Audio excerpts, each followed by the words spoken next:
میرے بزرگوں اور بھائیوں، صحابہ کرام رضی اللہ تعالی عنہم اجمعین کو بدر کے میدان میں اللہ تعالیٰ نے اتارا اور بدر کے میدان میں لے جا کر ایسے حالات پیدا کر دیے اور ایسی اللہ رب العزت نے اپنی مدد اتاری ہے کہ ان کے دلوں کا یقین بڑھ گیا اور ان کے دلوں میں یہ بات پھیل گئی کہ کرنے والی ذات اللہ کی ہے۔ بدر کے میدان میں اللہ تعالیٰ نے لا الہ الا اللہ کو بتایا۔ رات بھر اللہ کے نبی صلی اللہ علیہ وسلم نے اللہ کے سامنے عاجزی کی اور دعا مانگی، یا اللہ یہ تھوڑے سے مسلمان ہیں اور تھوڑے سے ایمان والے ہیں، اگر آج اس کی تو مدد نہیں کرے گا تو اس روئے زمین پر آج کے بعد کوئی تیرا نام لینے والا باقی نہیں رہے گا۔ چنانچہ میرے بزرگوں، اللہ رب العزت نے کچھ چھوٹی سی جماعت، چند سو اور چند عدد، گنتی کے چند لوگ تھے 313، اللہ تعالیٰ نے ایک بڑے مجمع کے مقابلے میں یہ بتایا کہ کرنے والی ذات نہیں۔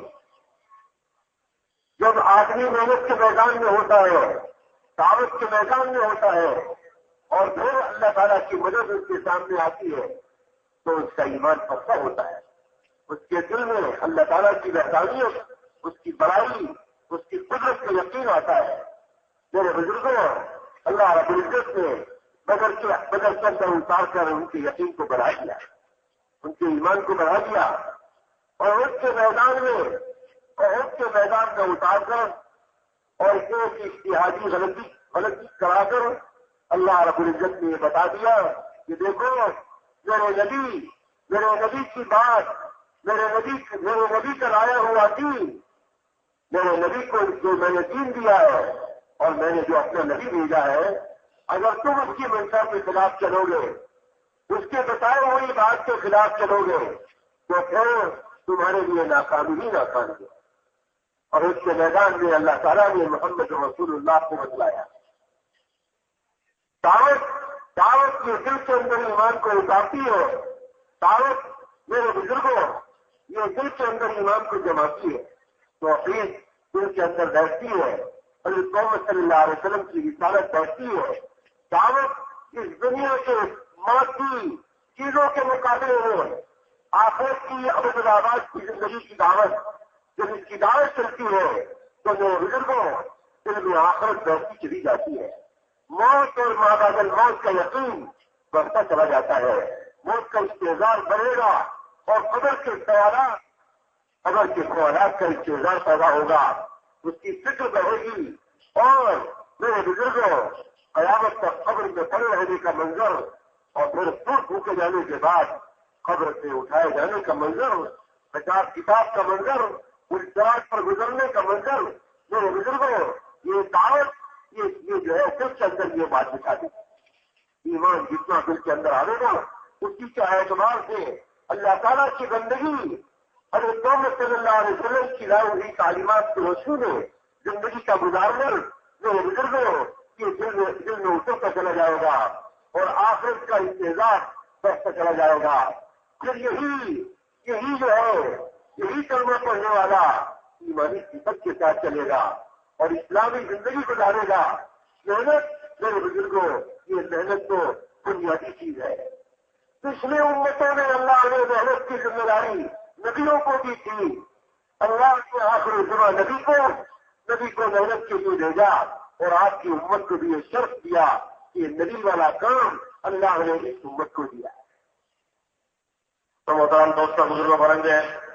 আল্লাহ তাআলা সাহাবা ইকরামকে বদরের ময়দানের মধ্যে নিয়ে এসে যে এরকম ভাবে লা ইলাহা ইল্লাল্লাহ যে আল্লাহ তাআলা যে সব কিছু করেন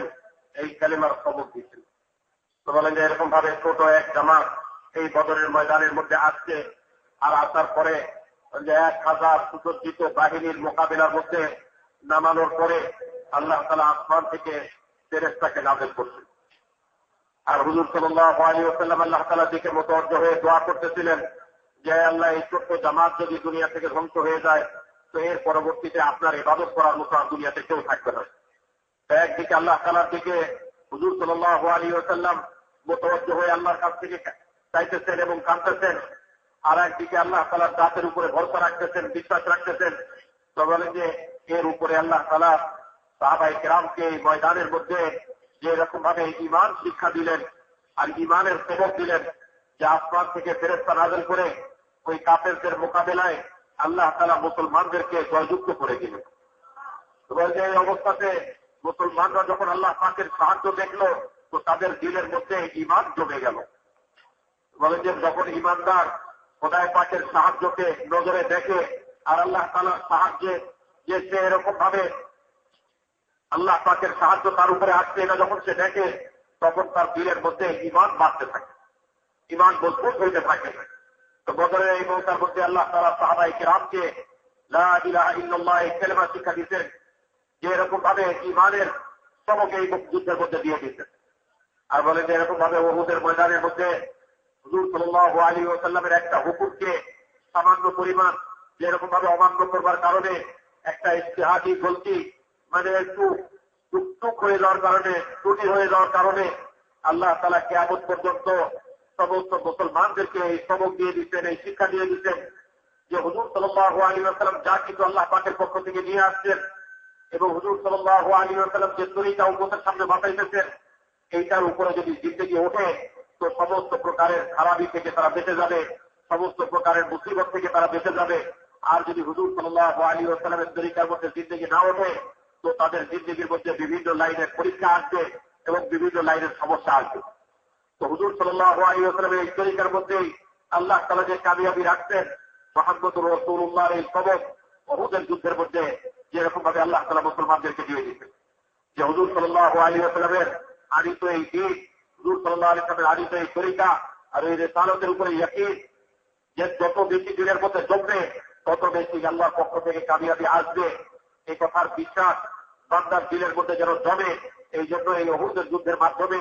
আল্লাহ তাআলা মুসলমানদেরকে এক শিক্ষা দিয়ে দিচ্ছেন। তো মোহতারাম দোস্ত বুজুর্গ, তবে যে এই দাওয়াতের ময়দানের মধ্যে যখন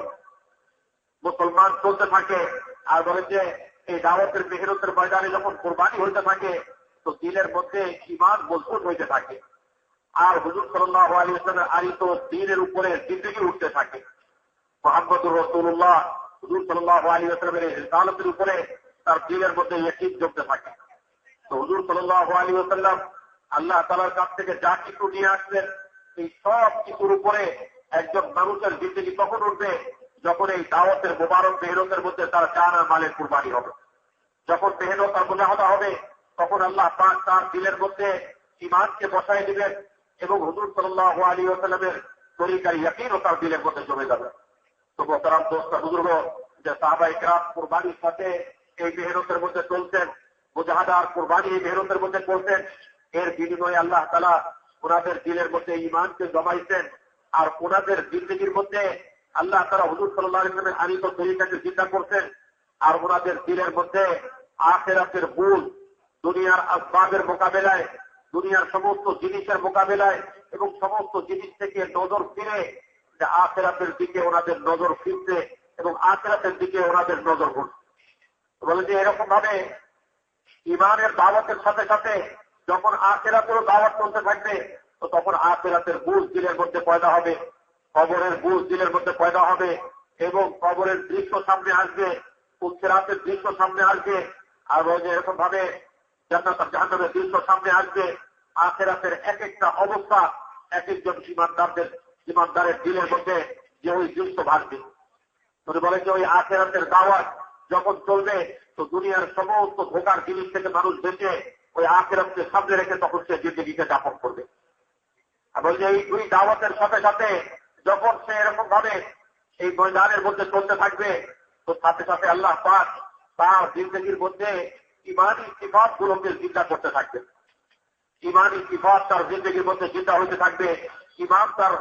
দিলের মধ্যে যখন জমবে তো ঈমানী সিফাতও তার জিন্দেগির মধ্যে প্রকাশ পাইতে থাকবে। ঈমানী গুণাবলী, ঈমানী সিফাত এগুলো তার দিলের